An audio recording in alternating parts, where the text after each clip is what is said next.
Αρχίδη, ξέρεις ποια είμαι εγώ? Ποια νομίζεις πως είσαι μωρή κρεβατογεμίστρο? Είμαι νούμερο 1 πόρνη, το ξέρεις εσύ? Όχι. Τόσους πούψ έχω φάει και δεν το ξέρεις, παιδί μου. Για να λέμε τα πράγματα όπως έχουν, εγώ γαμάω μόνο την καριόλα μου. Καριόλα σου είπες? Αυτό να υπάρχει και λίγο συναίσθημα, ξέρεις. Εντάξει, υπάρχει συναίσθημα. Στην ώρα της πίπας. Εδώ που τα λέμε έχει τρομερό καβλί. Πόσους πόντους θα έχεις? Βασικά, στην πιάτσα με λένε τρίποδα. Δηλαδή ακουμπάει κάτω. Σε ενοχλεί όμως. Τι λες μωρή χαμούρα, ρούφο καβλέτα. Θα σου κάνω μια λαρικοσκόπηση και τότε θα δεις παιδί. Τι μαλακίες με τσαμπουλάς, μικροτσούτσουνε.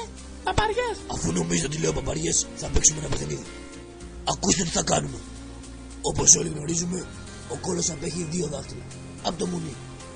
Θα ξεδιπλώσω την πούτσα και θα γεμίσω και τα 2 κολαράκια σας με ομόκρεο. Χωρίς να κουμπίσεις καθόλου μου.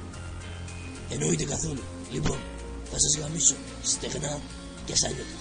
Και μόλις τελειώσω, θα σας δώσω το μουνί στο χέρι. Μόλις στήσει ο πούτσος μου, αυτά τα 2 δάχτυλα δεν θα υπάρχουν. Δηλαδή με το ταυλί σου θα ενώσεις κόλο μας με το μουνί. Αχα. Άβελα.